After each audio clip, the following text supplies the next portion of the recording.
إن الحمد لله نحمده ونستعينه ونستغفره ونعوذ بالله من شرور أنفسنا وسيئات أعمالنا من يهده الله فلا مضل له ومن يضلل فلا هادي له وأشهد أن لا إله إلا الله وحده لا شريك له وأشهد أن محمدًا عبده ورسوله يا أيها الذين آمنوا اتقوا الله حق تقاته ولا تموتن إلا وأنتم مسلمون يا أيها الناس اتقوا ربكم الذي خلقكم من نفس واحدة وخلق منها زوجها وبث منهما رجالا كثيرا ونساء واتقوا الله الذي تساءلون به والأرحام إن الله كان عليكم رقيبا يا أيها الذين آمنوا اتقوا الله وقولوا قولا سديدا يصلح لكم أعمالكم ويغفر لكم ذنوبكم ومن يطع الله ورسوله فقد فاز فوزا عظيما أما بعد فإن أصدق الحديث كتاب الله وخير الهدي هدي محمد صلى الله عليه وسلم وشر الأمور محدثاتها وكل محدثة بدعة وكل بدعة ضلالة وكل ضلالة في النار فأعوذ بالله السميع العليم من الشيطان الرجيم بسم الله الرحمن الرحيم للفقراء الذين أحصروا في سبيل الله لا يستطيعون ضربا في الأرض يحسبهم الجاهل أغنياء من التعفف تعرفهم بسيماهم لا يسألون الناس إلحافا وما تنفقوا من خير فإن الله به عليم. محترم حاضرین جمعہ، محترم بزرگوں، نوجوان بھائیوں، قابل احترام خواتین اسلام، اللہ تبارک و تعالیٰ کا ہم انسانوں پر جہاں بہت سارے احسانات ہیں، ایک احسان یہ ہے کہ اللہ تبارک و تعالیٰ نے ہمیں جو دین دیا، جو شریعت دی، وہ اسلام دیا، اور اس اسلام کی اور اس شریعت کی بہت ساری خوبیاں ہیں۔ ان خوبیوں میں ایک نمایاں خوبی یہ ہے کہ یہ اسلام اپنے ماننے والوں کی ہر طرح سے حفاظت کرتا ہے، اور یہ اسلام انسانوں کی حفاظت کی ضمانت اور گارنٹی لیتا ہے، خاص طور پر انسانوں کی جان کی، انسانوں کی مال کی اور انسانوں کی عزت و آبرو کی حفاظت کا ضمانت لیتا ہے۔ انسان کی جان کی بات آئے، انسان کی مال کی بات آئے، شریعت سختی سے احکام لاگو کرتا ہے۔ جان اور مال کے علاوہ ایک چیز جو ہر انسان کی نگاہ میں محبوب ہوا کرتی ہے، پیاری ہوا کرتی ہے، وہ ہے عزت و آبرو۔ اور ایک مسلمان اور ایک انسان کبھی بھی نہیں چاہتا ہے کہ اس کے عزت و آبرو کے ساتھ کھلواڑ کیا جائے، اس کی عزت و آبرو کے پیچھے پڑا جائے، چاہے انسان ادنا ہو یا اعلیٰ ہو۔ کوئی بھی انسان یہ قطعاً پسند نہیں کرتا ہے کہ اس کی عزت و آبرو کے ساتھ کھلواڑ کیا جائے، لیکن یہی انسان، یہی مسلمان آئے دن کوئی ایسے کام انجام دیتا ہے، کوئی ایسے کارنامے انجام دیتا ہے جس سے خود انسان اپنے آپ اپنی عزت و آبرو کے ساتھ کھیل لیتا ہے۔ بہت سارے کارنامے، بہت سارے اعمال، بہت ساری چیزیں ایک انسان انجام دیتا ہے اور خود اس کو احساس نہیں ہوتا ہے کہ اس عمل کے ذریعے، اس کام کے ذریعے، اس حرکت کے ذریعے دوسرا کوئی نہیں بلکہ میں خود یہ کام کر کے اپنی عزت و آبرو کے ساتھ کھلواڑ کر رہے ہیں۔ بہت سارے کاموں میں ایک کام جو ہمیں اور آپ کو نمایاں طور پر دکھائی دیتا ہے، ظاہری طور پر ہم آئے دن جس چیز کو ہم دیکھتے ہیں جس سے ہماری عزت محفوظ نہیں ہے بلکہ ہم ذلت و رسوائی کے گڈھے میں جا کر گر جاتے ہیں اور اتنا نیچے گر جاتے ہیں کہ ہم کو اس کا احساس نہیں ہوتا۔ حالانکہ اللہ نے ہمیں ایسا دین دیا، ایسی شریعت دی جو اپنے ماننے والوں کو قدم قدم پر یہ اسلام، یہ دین ہمیں سربلندی عطا کرتا ہے، عزت عطا کرتا ہے۔ ان کاموں میں، ان اعمال میں یا ان کرتوت میں ایک عمل، ایک چیز ہے، وہ ہے دوسروں کے سامنے ہاتھ پھیلانا، بالفاظ دیگر دوسروں سے بھیک مانگنا۔ کوئی گلی نہیں، کوئی چوراہا نہیں، کوئی بازار نہیں، کوئی شہر نہیں، کوئی مسجد نہیں، کوئی دروازہ نہیں اور کوئی اسٹیشن نہیں جہاں مسلمان ہو اور مانگنے والے نہ ہوں۔ آئے دن ایک مسلمان سب کچھ اس کے پاس موجود ہے، اللہ نے صحت دیا ہے، اللہ نے قوت دی ہے، کوئی مجبوری نہیں، کوئی مسئلہ نہیں، ایک فیشن اور ایک شوق بنا ہوا ہے دولت کو جمع کرنے کے لیے انسان مسلمان ہونے کے ناطے لوگوں کے سامنے ہاتھ پھیلاتا ہے۔ اور آئے دن راستے میں، سڑک پر، اسٹیشن پر، مسجد کے باہر، گھر کے باہر، ہر گلی کوچے میں کیا مرد، کیا عورت، کیا نوجوان، کیا بوڑھی مائیں بہنیں اور کیا 10 سال کے بچے جن کو پڑھنا چاہیے، تعلیم حاصل کرنی چاہیے، ہو سکتا ہے کسی انسان کے ساتھ مجبوری ہو لیکن ہر ایک کے ساتھ ایسی مجبوری نہیں ہوتی۔ آپ یاد رکھیں، آپ مسلمان ہیں، آپ اسلام کو ماننے والے ہیں، آپ نبی صلی اللہ علیہ وسلم کی تعلیمات کے مطابق زندگی گزارنے والے ہیں۔ قرآن کریم میں اور آپ صلی اللہ علیہ وسلم کی احادیث میں بھیک مانگنے کی، دوسرے کے سامنے ہاتھ پھیلانے کی سختی کے ساتھ مذمت بیان کیا گیا ہے۔ جو انسان نیک ہوتا ہے، متقی ہوتا ہے، پرہیزگار ہوتا ہے اور حقیقی معنوں میں وہ مسکین ہوتا ہے، غریب ہوتا ہے، وہ لوگوں سے ہاتھ نہیں پھیلاتا ہے۔ اس کو یاد رکھا جائے، جو حقیقی معنوں میں مسکین ہوتا ہے، غریب ہوتا ہے، وہ حق رکھتا ہے کہ وہ لوگوں سے مانگے لیکن پھر بھی نہیں مانگتا ہے، وہ مسکین ہوتا ہے، وہ مسکین ہوتا ہے، وہ فقیر ہوتا ہے۔ اور یہ بات قرآن میں بیان کیا گیا۔ سورہ بقرہ پڑھیے، آیت نمبر 273 کھولیے، اللہ فرماتا ہے للفقراء الذین احصروا فی سبیل اللہ، جو لوگ اللہ کی راہ میں روک دیے گئے، کسی مجبوری کی بنیاد پر انہیں نہیں جانے دیا گیا، یہ فقیر ہیں، یہ صدقے کے زیادہ حقدار ہیں، یہ مدد کے زیادہ حقدار ہیں۔ لا يستطيعون ضربا في الارض، ان کے اندر اتنی طاقت نہیں ہے کہ یہ زمین میں چل پھر سکے، اتنا مجبور ہیں، اتنا لاچار ہیں، اتنے بے بس ہو چکے ہیں، یہ زمین میں چلنے پھرنے کی طاقت نہیں رکھتے، لیکن فقیر ہیں، فقیر ہیں۔ یحسبهم الجاہل اغنیاء من التعفف، اور اسی سماج میں جاہل طبقہ ایسا ہے جو ان کو سوال نہ کرنے کی وجہ سے، بھیک نہ مانگنے کی وجہ سے، نادان قسم کے لوگ ان کو مالدار سمجھتے ہیں۔ لا يسألون الناس الحافا، یہ کون لوگ ہیں؟ یہ فقیر ہیں لیکن لوگوں سے چمٹ کر، ضد کر کے، زبردستی سوال نہیں کرتے ہیں۔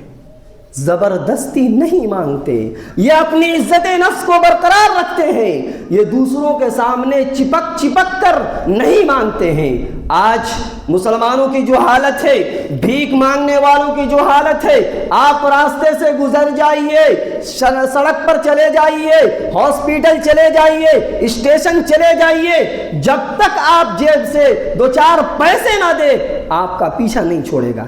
آپ کا پیچھا نہیں چھوڑے گا جب تک آپ اسے نہیں دیں۔ معاف کیجئے گا، اس بات کو یا اس خطبے کو غلط رخ نہیں دیجئے گا۔ ہمارا جو دین ہے، ہماری جو شریعت ہے، میں نے پہلے ہی کہا، اس میں ہماری عزت کی بربادی ہے، ہماری ہی بے عزتی ہے، ہماری ہی ذلت ہے، ہمارے لیے رسوائی ہے کہ ایک مسلمان دوسروں کے سامنے ہاتھ پھیلائے۔ اور اگر کوئی آدمی شوقیہ یہ عمل کرتا ہے، شوق سے یہ کام کرتا ہے، سب کچھ ہے اس کے پاس، اس کے باوجود مال کو جمع کرنے کے نتیجے میں کرتا ہے، لوگوں کا یہ بھی ماننا ہے، لوگوں کا یہ بھی کہنا ہے، دیکھو صاحب یہ مانگتا پھرتا ہے لیکن بہت زیادہ زمین و جائیداد کا مالک ہے، اس کے پاس پیسے کی کمی نہیں، اس کے پاس دولت کی کمی نہیں، بس ایک حرص ہے، ایک لالچ ہے، ایک طمع ہے، جس کی بنیاد پر یہ گلی گلی کوچے کوچے میں گھومتا ہے اور صرف مال کو جمع کرنے کے چکر میں رہتا ہے۔ یاد رکھا جائے، وہ مال جمع نہیں کر رہا ہے، وہ پراپرٹی جمع نہیں کر رہا ہے، نبی کی تعلیم یہ کہتی ہے وہ جہنم کی آگ کو اپنے جھولی میں جمع کر رہا ہے، وہ اپنے گھر میں جہنم کی آگ یا آگ کا انگارہ اکٹھا کر رہا ہے۔ پیارے نبی صلی اللہ علیہ وسلم نے اس بھیک مانگنے والے کے بارے میں، دوسروں کے سامنے دستے سوال دراز کرنے کے بارے میں آپ کی تعلیم کیا ہے؟ آپ نے کہا تھا، عن ابی ہریرہ رضی اللہ عنہ قال قال رسول اللہ صلی اللہ علیہ وسلم من سأل الناس اموالهم تکثرا فانما يسأل جمرا فليستقل او ليستكثر، رواہ مسلم فی کتاب الزکوۃ۔ صحیح مسلم کی روایت ہے، حضرت ابو ہریرہ فرماتے ہیں کہ اللہ کے نبی صلی اللہ علیہ وسلم نے ارشاد فرمایا، من سأل الناس اموالهم تکثرا، جو آدمی لوگوں سے سوال کرتا ہے، اپنے بھاشے میں بھیک مانگتا ہے، لوگوں کا مال مانگتا ہے، تکثرا، اپنے مال کو بڑھانے کے لیے، حالانکہ دولت ہے اس کے پاس، ضرورتیں پوری ہو جا رہی ہے، لیکن اس کے باوجود لوگوں سے مال مانگتا ہے، سوال کرتا ہے، تکثراً، مالدار بننے کے لیے، اپنے مال کو بڑھانے کے لیے۔ نبی فرماتے ہیں فَإِنَّمَا يَسْأَلُ جَمْرًا، وہ لوگوں سے ان کا مال نہیں مانگ رہا ہے بلکہ وہ آگ کے انگارے کو سوال کر رہا ہے، آگ کے انگارے کا سوال کر رہا ہے، آگ مانگ رہا ہے۔ اب اس کو اختیار ہے، فَلْيَسْتَقِلَّ أَوْ لِيَسْتَكْثِرْ، چاہے وہ زیادہ مانگے یا کم مانگے، جتنا مانگنا ہے مانگے، لیکن یاد رہے اگر وہ مستحق نہیں ہے، اگر وہ مستحق نہیں ہے مال کو جمع کرنے کے لیے، وہ لوگوں سے سوال کر رہا ہے، نبی فرماتے ہیں وہ آگ کا سوال کر رہا ہے۔ اسی لیے پیارے نبی صلی اللہ علیہ وسلم نے سوال کرنے کی مذمت اور برائی کو بیان کرتے ہوئے دوسرے مقام پر آپ صلی اللہ علیہ وسلم نے دوسرے انداز سے اور قیامت کے دن کی ذلت و رسوائی کی طرف رہنمائی کیا۔ آپ نے کیا کہا؟ عن حمزة بن عبد الله بن عمر أنه سمع أباه يقول قال رسول الله صلى الله عليه وسلم من لا يزال الرجل یا ما يزال الرجل يسأل الناس حتى يأتي يوم القيامة وليس في وجهه مزعة لحم، رواہ مسلم فی کتاب الزکوۃ۔ یہ روایت بھی مسلم شریف کے اندر موجود ہے۔ حضرت عبداللہ بن عمر رضی اللہ تعالی عنہما کے بیٹے حمزہ بن عبداللہ کہتے ہیں کہ میں نے اپنے ابو کو یہ فرماتے ہوئے سنا کہ انہوں نے کہا کہ نبی صلی اللہ علیہ وسلم نے کہا ما یزال الرجل یسأل الناس، جو برابر مسلسل لوگوں سے سوال کرتا رہتا ہے، یعنی مانگنے کا وہ عادی ہو چکا ہے، مسلسل لوگوں سے سوال کرتا رہتا ہے، کماتا نہیں، محنت نہیں کرتا، مزدوری نہیں کرتا، اپنے جسم اور بدن کو نہیں کھپاتا ہے۔ بہت آسان ہے مانگنا، مانگنے میں کیا جاتا ہے؟ ایک قیمتی چیز جاتی ہے، ایک قیمتی چیز جاتی ہے جو آپ کی عزت ہے، آپ کی عزت و آبرو محفوظ نہیں ہوتی ہے۔ انسان 5 روپیہ آپ کو دیتا ہے، 10 روپیہ آپ کو دیتا ہے، کبھی نہیں بھی دیتا ہے۔ بعض مقامات پر آپ کو گالیاں بھی سننے کو ملتی ہے، تانے بھی سننے کو ملتی ہے، آپ سب کچھ برداشت کر رہے ہیں صرف پیسے کے لیے۔ نبی نے فرمایا بعض لوگوں کی عادت ہوتی ہے جو بار بار مسلسل مانگتے رہتے ہیں، سوال پر سوال کرتے رہتے ہیں، ایسے لوگ مرنے کے بعد قیامت کے دن آئیں گے،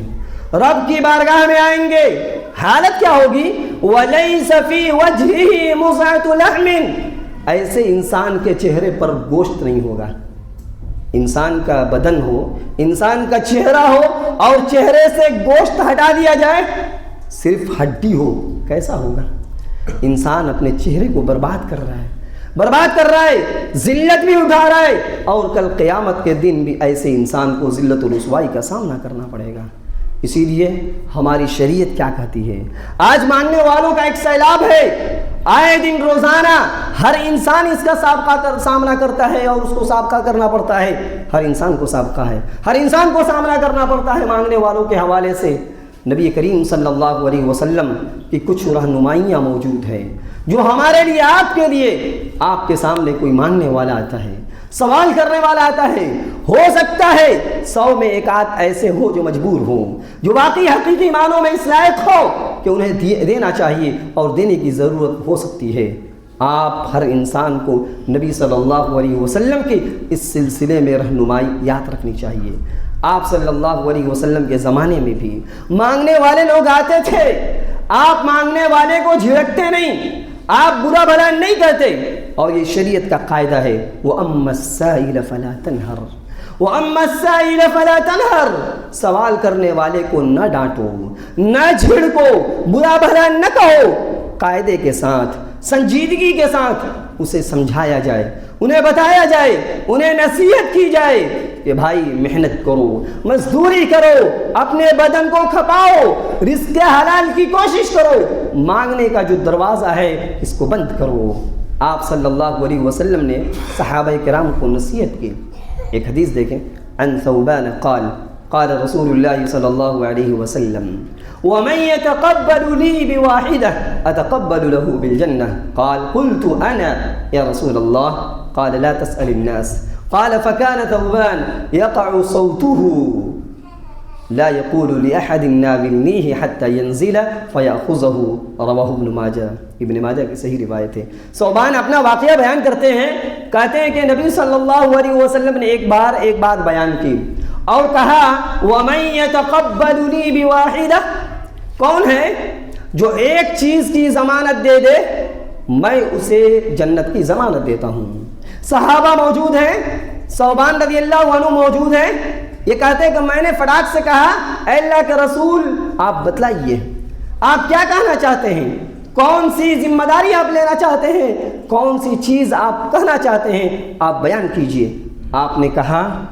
لا تسأل الناس شیئا، لا تسأل الناس شیئا، اے ثوبان لوگوں سے سوال مت کرو، لوگوں سے مت مانگو، لوگوں کے سامنے ہاتھ نہ پھیلاؤ، لوگوں کے سامنے اپنی مجبوریاں نہ بیان کرو۔ اتنا کہنا تھا، یہ ایک وعدہ تھا، نبی نے ایک ضمانت لی تھی۔ ثوبان رضی اللہ تعالیٰ عنہ نے سننے کے بعد، حدیث کے اگلا ٹکڑا ہے، راوی کہتے ہیں فَكَانَ ثَوْبَانَ يَقَعُ صَوْتُهُ وَهُوَ رَاكِبٌ، ثوبان رضی اللہ تعالیٰ عنہ سفر پہ جاتے ہیں، سواری پر سوار ہوتے ہیں، دوران سفر ان کا کوڑا یا کوئی سامان سواری سے نیچے گر جاتا تو دوسروں سے مدد نہیں لیتے، حالانکہ انسان مدد لے سکتا ہے۔ دوران سفر گاڑی پر ہے، سواری پر سوار ہے، کوئی چیز گر جائے، موبائل، پرس، ٹوپی، چشمہ، کچھ بھی گر جائے، انسان دوسرے سے مدد لے سکتا ہے، سوال کر سکتا ہے، لیکن قربان جائیے اللہ کے نبی صلی اللہ علیہ وسلم کے صحابہ پر۔ انہوں نے کہا ثوبان کا معاملہ یہ تھا، وہ سفر پر ہوتے، سواری پر سوار ہوتے، اگر کوڑا وغیرہ کوئی چیز گر جاتی وہ دوسروں سے نہیں کہتے کہ بھائی ذرا پکڑا دو، ذرا یہ کوڑا ہمیں دے دو، حتی ینزل، سواری سے نیچے اترتے، سواری کو الگ لگاتے، فیاخذہ، اور اپنا کوڑا یا اپنا سامان اٹھاتے، یعنی سوال نہیں کرتے۔ اور آگے بڑھیے، عن حكيم بن حزام قال سألت رسول الله صلى الله عليه وسلم فأعطاني ثم سألته فأعطاني ثم سألته فأعطاني ثم قال يا حكيم إن هذا المال خزرة حلوة فمن أخذه بسخاوة نفس بورك له فيه ومن أخذه بإشراف نفس لم يبارك له. رواہ البخاری و مسلم. بخاری اور مسلم میں روایت موجود ہے. حکیم بن حزام انہوں نے 120 سال کی عمر پائی. 60 سال زمانے جاہلیت میں رہے, 60 سال اسلام میں رہے, 120 سال ان کی عمر ہے. کہتے ہیں ایک بار نبی صلی اللہ علیہ وسلم کے پاس گیا اور آپ صلی اللہ علیہ وسلم سے میں نے کوئی چیز مانگی. آپ نے سوال کیا, نبی صلی اللہ علیہ وسلم نے انہیں دے دیا. پھر کہا پھر میں نے سوال کیا, آپ نے پھر دے دیا. پھر میں نے سوال کیا, آپ نے پھر دے دیا. یعنی جتنی بار میں نے سوال کیا آپ نے میرے سوال کا جواب دیا, یعنی میری ضرورت پوری کر دی. پھر آپ نے کہا یا حکیم, اے حکیم بن حزام سنو, ان ھذا المال خضرۃ حلوہ, بے شک یہ مال سر سبز و شاداب ہے اور شیرینی ہے. کیا مطلب؟ مال ہر انسان کو پسندیدہ ہے, مال ہر انسان چاہتا ہے, مال انسان کی نگاہ میں بڑی محبوب چیز ہے. یہ تم بار بار جو سوال کیے ہو, بار بار جو مانگ رہے ہو, کہیں نہ کہیں دل میں یہ ہے کہ تمہیں اور مل جائے اور مل جائے اور مل جائے. اس کے بعد آپ نصیحت کر رہے ہیں, آپ سمجھا رہے ہیں, مانگنے والے کو بتا رہے ہیں, کہہ رہے ہیں کہ یہ مال بڑی میٹھی چیز ہے. جب آتی ہے انسان کے پاس, جب مال آتا ہے انسان اس کی شیرینی میں, مٹھاس میں اور اس کی لذت میں انسان اس قدر ڈوب جاتا ہے. دین کیا ہے, شریعت کیا ہے, اسلام کیا ہے, اللہ کا قانون کیا ہے, انسان سب کچھ بھول جاتا ہے. کہا صوبان یہ مال تو بڑی ہری بھری چیز ہے, بڑی میٹھی چیز ہے, لیکن یاد رکھا جائے فمن اخذہ بسخاوت نفس, جو آدمی بغیر لالچ کے اس مال کو لیتا ہے, حاصل کرتا ہے, بورک لہ فیہ, اس کے مال میں برکت ڈال دیا جاتا ہے. ومن اخذہ باشراف نفسہ, لیکن جو آدمی اس کو لالچ کی بنیاد پر اس کو جمع کرنے کی فکر میں رہتا ہے, حرص کی بنیاد پر جمع کرنے کی فکر میں رہتا ہے, نبی فرماتے ہیں لم یبارک لہ فیہ, اس کے مال میں برکت نہیں دیا جاتا, برکت نہیں ڈالی جاتی ہے. چاروں طرف سے آپ کو دکھائی دے گا, یہاں سے بھی مال آ رہا ہے, یہاں سے بھی مال آ رہا ہے, سامنے سے بھی مال آ رہا ہے, یعنی انسان کروڑ پتی ہے, چاروں طرف سے مال اس کے پاس آ رہا ہے. نبی فرما رہے ہیں اگر لالچ ہے, اگر اسی کی فکر ہے, یاد رکھا جائے مال آئے گا, دولت آئے گی, لیکن ایک قیمتی چیز برکت ہٹا لی جائے گی. اتنا کہنا تھا. حکیم ابن حزام نے کہا یا رسول اللہ واللہ قد بعث اللہ بالحق, یا قد بعثک اللہ بالحق, اے اللہ کے رسول اللہ نے آپ کو حق کے ساتھ بھیجا ہے, آپ نے حق کی تعلیم لے کر آپ آئے ہوئے ہیں. آپ کے سامنے میں وعدہ کرتا ہوں اے اللہ کے رسول, آپ سے جو کچھ مانگنا تھا میں نے آج ہی مانگ لیا, لیکن لا ارزو احدا بعدک شیئا حتی افارق الدنیا, جب تک میں دنیا میں رہوں گا کبھی بھی کسی کے سامنے ہاتھ نہیں پھیلاؤں گا. یہ آپ کی نصیحت کا اثر تھا, یہ آپ کی نصیحت کا اثر تھا. صوبان رضی اللہ تعالیٰ عنہ کی پہلی روایت پیش کی گئی, انہوں نے کہا کہ میں ایک کوڑا بھی کسی اور سے نہیں مانگتا تھا. یہاں انہوں نے کہا اے اللہ کے رسول میں آج کے بعد میں کسی کے سامنے ہاتھ نہیں پھیلاؤں گا جب تک دنیا میں رہوں گا. اس کے بعد نبی کا انتقال ہو جاتا ہے. ابو بکر رضی اللہ تعالیٰ عنہ کا زمانہ آتا ہے. ابو بکر ان کو دعوت دیتے ہیں, بلاتے ہیں کہ اپنے حصے کا مال لے جائیے, صحابہ میں تقسیم ہوتا ہے. لیکن صوبہ حکیم بن حزام رضی اللہ تعالیٰ عنہ اپنا مال لینے سے انکار کر دیتے ہیں. ابو بکر کا زمانہ چلا جاتا ہے, عمر بن خطاب کا زمانہ آتا ہے. عمر بن خطاب رضی اللہ تعالیٰ عنہ بھی دعوت دیتے ہیں, وہ بلاتے ہیں کہ آپ آئیے, مال فے میں سے کچھ حصہ آپ کا بھی بنتا ہے, آپ لے کر چلے جائیے. چنانچہ وہاں بھی وہ نہیں جاتے ہیں۔ عمر بن خطاب رضی اللہ تعالیٰ عنہ کہتے ہیں اشہدکم معاشر المسلمین، اے مسلمانوں کی جماعت تم سب گواہ رہنا، میں حکیم کو بلاتا ہوں ان کا حصہ دینے کے لیے لیکن وہ نہیں آتے ہیں۔ حدیث کا آخری ٹکڑا ہے نبی کریم صلی اللہ علیہ وسلم سے مانگنے کے بعد، سوال کے بعد، آپ کی نصیحت کے بعد حکیم بن حزام کا معاملہ یہ تھا، موت تک انہوں نے کبھی سے کسی کے سامنے ہاتھ نہیں پھیلایا۔ یہ نبی کی نصیحت ہے، یہ آپ کا پیغام ہے۔ اسی طرح انصار کے کچھ لوگ نبی صلی اللہ علیہ وسلم کے پاس آتے ہیں، ان ناسا من الانصار سألوا رسول اللہ صلی اللہ علیہ وسلم فأعطاهم ثم سألوه فأعطاهم۔ یہی بات یہاں بھی ہے، وہاں اکیلے حکیم بن حزام تھے، یہاں انصاری جماعت ایک آتی ہے، انصار کے کچھ لوگ نبی کے پاس آتے ہیں اور وہ سوال کرتے ہیں، وہ مانگتے ہیں، نبی صلی اللہ علیہ وسلم دے دیتے ہیں، پھر وہ مانگتے ہیں، پھر نبی صلی اللہ علیہ وسلم انہیں دے دیتے ہیں، حتی نفد ما عنده، حتی نفد ما عنده، یہاں تک کہ آپ کے پاس جتنا مال ہوتا ہے سب ختم ہو جاتا ہے، آپ بانٹ دیتے ہیں، ان لوگوں کو دے دیتے ہیں، ختم ہو جاتا ہے۔ تو آپ ایک نصیحت کرتے ہیں، آپ ایک نصیحت کرتے ہیں، نصیحت کیا ہے؟ آپ کہتے ہیں سنو، ما یکون عندی من خیر فلن ادخرہ عنکم، میرے پاس جتنا بھی مال رہے، جو کچھ بھی رہے، یاد رکھو میں اپنے لیے تم کو چھوڑ کر جمع نہیں کر سکتا ہوں، مجھے تمہیں میں تقسیم کرنا ہے۔ ایسا نہ سوچنا کہ سب کچھ میں رکھ لیا ہوں تمہیں نہیں دے رہا ہوں، جتنا تھا جو کچھ تھا میں نے دے دیا، لیکن میرے پاس اگر مال ہوتا تو میں تمہیں اور دیتا، اپنے لیے جمع نہیں کیا ہوں۔ آگے ایک بات بیان کرتے ہیں،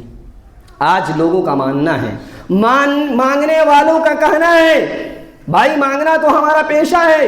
خاندانی یہ عمل چلایا ہے، ہمارے باپ دادا مانگتے تھے اور گاؤں علاقے کے لوگ بھی جانتے ہیں، انسان محسوس ہوتا ہے، انسان سمجھتا ہے، ان کے ابو بھی آتے تھے مانگنے کے لیے، ان کے دادا بھی یہی کام کرتے تھے، یہ مسلمان ہیں، یہ مسلمان ہیں، اور انہیں سمجھ میں نہیں آتا ہے کہ ہماری ذلت و رسوائی کتنی ہو رہی ہے۔ نبی فرماتے ہیں اور لوگ یہ کہہ دیتے ہیں میں نہیں بچ پاتا ہوں، کیا کروں، ہمارا پیشہ ہے، بڑی آسانی سے پیسہ آ جاتا ہے، میں نہیں بچ پاتا ہوں۔ یاد رکھیے کوئی بھی عمل ہو، آپ اگر بچنے کی کوشش نہیں کر سکتے آپ نہیں بچ پائیے گا۔ نبی فرماتے ہیں وَمَن يَسْتَعْفِفْ يُعِفَّهُ اللَّهُ، جو لوگوں سے مانگنے کے سلسلے میں بچنے کی کوشش کرے اللہ اس کو بچا لے گا، اللہ اس کو بچا لے گا، اور جو لوگوں سے بے نیاز ہونے کی کوشش کرے اللہ اس کو لوگوں سے بے نیاز کر دے گا۔ بعض لوگوں کی نگاہیں بعض لوگوں کی مال و دولت پر ہوا کرتی ہے، فلاں صاحب بڑے امیر ہیں، بڑے ترقی کر رہے ہیں، پتہ نہیں کیا کر رہے ہیں، کہاں سے اتنی دولت آتی ہے، کیوں ٹینشن لے رہے ہیں بھائی، کیوں ٹینشن لے رہے ہیں؟ اس کی رزق ہے، اس کی مقدر کی بات ہے، وہ کوشش کر رہا ہے، محنت کر رہا ہے، ہو سکتا ہے اللہ برکت دیتا ہو، آپ کیوں ٹینشن میں ہیں؟ اللہ کے نبی فرماتے ہیں اس ٹینشن کو ختم کرنے کا ایک راستہ ہے وَمَن يَسْتَغْنِ يُغْنِهِ اللَّهُ، آپ اس سے بچیے، اس کے بارے میں فکر مند مت ہوئیے، اللہ آپ کو بچا لے گا، اس ٹینشن سے دور کر دے گا۔ آگے نبی فرماتے ہیں جو آدمی صبر کرنے کی کوشش کرتا ہے اللہ اس کو صبر کی بھی توفیق دے دیتا ہے۔ معلوم یہ ہوا نبی صلی اللہ علیہ وسلم نصیحت کرتے تھے، ہمارے سماج میں جو مانگنے والے ہیں یا مانگنے والیاں ہیں انہیں ہم بھی بتائیں، انہیں نصیحت کریں، سمجھائیں، یہ کام اچھا نہیں ہے، یہ شریعت کی نگاہ میں اس کی تعریف نہیں کی گئی ہے، اس کی برائی اور اس کی مذمت بیان کی گئی ہے۔ اسی طرح خاص طور پر جو ہٹے کٹے لوگ ہوا کرتے ہیں، تندرست لوگ ہوا کرتے ہیں، مالدار ہوا کرتے ہیں، اس سلسلے میں ہماری شریعت یہ کہتی ہے مالداروں کو نہ دیا جائے، مالداروں کو نہ دیا جائے، اور جو جسم کے اعتبار سے صحیح سالم ہے اس کو نہ دیا جائے۔ بعض لوگ اپنا پیشہ بنا کر، اپنا پوشاک بدل کر، حلیہ بدل کر، شکل و صورت بدل کر، بعض لوگ ٹوٹے ہوئے پاؤں لگا کر جبرن قہرن لوگوں سے مال اینٹتے ہیں۔ نبی کریم صلی اللہ علیہ وسلم نے کیا کہا؟ لا تحل الصدقہ لغنی لغنی ولا لذی مرۃ سوی، آپ نے کہا صدقہ یا لوگ جس کو دیتے ہیں، کوئی بھی شکل ہو کوئی بھی مال ہو، کسی مالدار کے لیے حلال نہیں ہے۔ پیسہ ہے اس کو نہ دیا جائے، اور کوئی آدمی صحیح سالم ہے، بدن کے اعتبار سے جسم کے اعتبار سے صحیح سالم ہے، اس کو مال نہ دیا جائے۔ اور اگر کوئی انسان کما سکتا ہے، محنت کر سکتا ہے، مزدوری کر سکتا ہے، کمانے کے قابل آدمی کو بھی نہ دیا جائے۔ نبی کریم صلی اللہ علیہ وسلم کے پاس دو لوگ آتے ہیں اور آپ صلی اللہ علیہ وسلم موجود ہیں، حجۃ الوداع کا موقع ہے، وَهُوَ يُقْسِمُ الصَّدَقَةَ، آپ صدقہ کے مال تقسیم کر رہے ہیں۔ ان لوگوں نے دیکھا کہ مال بٹ رہا ہے، فَسَأَلَهُ مِنْهُ، ان لوگوں نے بھی سوال کر ڈالا، ان لوگوں نے بھی مانگ ڈالا۔ نبی کریم صلی اللہ علیہ وسلم نے فَرَفَعَ فِينَا الْبَصَرَ وَخَفَضَهُ، آپ صلی اللہ علیہ وسلم نے دونوں کو اوپر سے نیچے تک دیکھا، اوپر سے نیچے تک آپ نے نگاہ دوڑائی۔ دیکھنے کے بعد آپ نگاہ نیچی کر لیتے ہیں اور آپ یہ کہہ رہے ہیں ان شئتما اعطیتکما، سنو اگر تم دونوں چاہو تو میں تم دونوں کو دے سکتا ہوں اور میں تمہیں مال دے دوں گا، لیکن ولا حظ فیہا لغنی ولا لقوی مکتسب، سنو اس میں کسی مالدار کا حق نہیں ہے، کسی مالدار کا حق نہیں ہے، اور نہ ہی کسی طاقتور کمانے کے لائق انسان کے لیے بھی اس میں کوئی حق نہیں۔ انسان ہٹا کٹا ہوتا ہے، جسمانی طور پر بہت مضبوط ہوتا ہے، لیکن عادت جو بنی ہوئی ہے، رسیہ جو ہو چکا ہے، چسکا جو لگ چکا ہے، مانگنے کا، لوگوں کے سامنے ہاتھ پھیلانے کا، عادت نہیں چھوٹتی۔ ایک سوال پیدا ہو سکتا ہے کہ بھائی صدقہ کا یا اسی طریقے سے ہم مدد کرنا جو چاہتے ہیں، ہم اس کا کیا کریں، ہم اس کا کیا کریں؟ جواب اس کا یہ ہے کہ آپ اس کو دیجئے، آپ تلاش کیجئے، اور شریعت یہ کہتی ہے آج جو بھیک مانگنے کا جو سسٹم بنا ہوا ہے، غلطی ہماری ہے، غلطی ہماری ہے، قصور ہمارا ہے۔ ہر انسان، شریعت یہ کہتی ہے کہ صدقہ دینے والا، غریبوں کی مدد کرنے والا، زکوٰۃ کی رقم دینے والا، ہر انسان جو صاحب مستحق ہے اپنے قریبی رشتہ داروں میں سروے کرے، دیکھے کون رشتہ دار ہے جو اس لائق ہے کہ اس کی مدد کی جائے۔ آپ اس کام کو کیجئے، آپ کو صدقے کا بھی ثواب ملے گا اور صلہ رحمی کا بھی ثواب ملے گا۔ نبی فرماتے ہیں الصدقۃ علی المسکین صدقہ، مسکین کو صدقہ دینا ایک صدقہ ہے، ایک اجر ہے، اور وعلی ذی القرابۃ اثنتان، اور قریبی رشتہ دار کو دینے میں ڈبل اجر ہے، صلۃ و صدقۃ، ایک صدقے کا بھی ثواب ہے اور ایک جو ہے صلہ رحمی کا بھی ثواب ہے۔ اسی طرح سماج سے، معاشرے سے اس کام کو ختم کرنے کے لیے ایک طریقہ یہ بھی ہے، کوئی آدمی آپ سے مانگنے آتا ہے، آپ کے سامنے ہاتھ پھیلاتا ہے، آپ اس کی جسمانی ساخت کو دیکھ کر پتہ لگاتے ہیں یہ کام کر سکتا ہے، یہ محنت کر سکتا ہے، مزدوری کر سکتا ہے، آپ اسے بیٹھائیے، قاعدے سے بیٹھائیے، سمجھائیے، نصیحت کیجئے، اور جو کام اس کے لائق ہو، مناسب ہو، آپ اس کی رہنمائی کیجئے، آپ اسے بتلائیے بھائی دوسروں کے سامنے ہاتھ پھیلانے سے بہتر ہے کہ تم یہ کام کر لو، یہ کام کر لو، فلاں دکان پر رہ جاؤ، مزدوری کر لو، محنت کر لو، بجائے اس کے کہ تم دوسروں کے سامنے ہاتھ پھیلاؤ۔ میرے بھائیوں، اس مانگنے میں، دوسروں کے سامنے ہاتھ پھیلانے میں مسلمانوں کی بھی بے عزتی ہے، اسلام کی بھی ذلت و رسوائی ہے، مانگنے والوں کی بھی ذلت و رسوائی ہے۔ اس پر سنجیدگی سے غور کرنے کی ضرورت ہے۔ ہر آدمی اپنے دائرے کار میں رہ کر اس عمل کو ختم کرنے کی کوشش کرے۔ آج پوری دنیا میں جہاں بہت ساری بدنامی کے اسباب ہیں، ایک سبب یہ بھی ہے، لوگ نام لے کر کہتے ہیں مانگنے والا ہے مسلمان ہو سکتا ہے، یہ مانگنے والا ہے تو مسلمان ہی ہو سکتا ہے، حالانکہ اسلام میں مانگنے کے جتنے بھی دروازے ہیں بند کر دیے گئے، لیکن اس کے باوجود اگر کوئی آدمی دروازہ کھولتا ہے، نبی فرماتے ہیں وَلَا فَتَحَ عَبْدٌ بَابَ مَسْأَلَةٍ إِلَّا فَتَحَ اللَّهُ عَلَيْهِ بَابَ فَقْرٍ، جو آدمی مانگنے کا دروازہ کھولتا ہے، یاد رکھا جائے وہ دولت مند نہیں ہو سکتا ہے، اللہ اس کے سامنے غریبی کے دروازے کھول دیتا ہے۔ کیسے؟ بہت مانگتا ہے، بار بار آپ کے پاس آتا ہے، ہمیشہ رونا روتا ہے، ہمیشہ فقیری کا جو ہے عذر اور بہانہ پیش کرتا ہے، کچھ نہیں ہے، بہت پریشان ہوں، بہت تکلیف ہے، بڑی بیماریاں ہیں۔ لہذا ان چیزوں پر ایک مسلمان کو اور ہمیں اور آپ کو غور کرنے کی ضرورت ہے۔ کتنا برا لگتا ہے، مسجد کے باہر چلے جائیے، باہر چلے جائیے، گزرنے والے کو گزرنے نہیں دیا جاتا ہے۔ اس پر سنجیدگی سے سمجھنے کی، سوچنے کی ضرورت ہے۔ دعا ہے کہ اللہ تبارک و تعالی ہمیں صحیح معنوں میں اسلامی تعلیمات کو سمجھنے کی توفیق نصیب فرما۔ رب العالمین ہمیں دوسروں کے سامنے ہاتھ پھیلانے سے بچنے کی توفیق نصیب فرما۔ رب العالمین ہمیں محنت مزدوری کر کے رزق حلال کی تلاش کرنے کی توفیق نصیب فرما۔ آمین۔ اللہم ارنا الحق حقا وارزقنا اتباعه وارنا الباطل باطلا وارزقنا اجتنابه۔ ربنا آتنا في الدنيا حسنة وفي الآخرة حسنة وقنا عذاب النار۔ وآخر دعوانا أن الحمد لله رب العالمين۔